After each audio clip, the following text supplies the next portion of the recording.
Готовим мягкие пряники с ММДэнс. Берем сливочное масло и растапливаем его. Можно на плите или в микроволновке.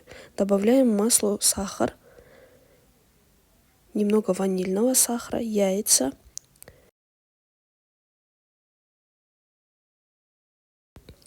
Теперь очередь муки. Просеиваем, добавляем чайную ложку разрыхителя, постепенно вводим муку в масляную смесь. Замешиваем мягкое, немного липкое тесто.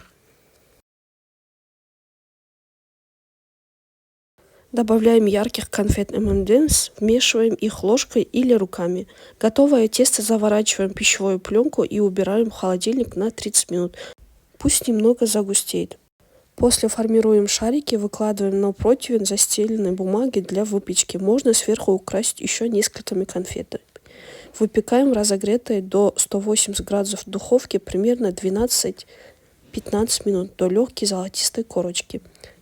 Достаем, остужаем и наслаждаемся. Не забудьте подписаться и поставить лайк.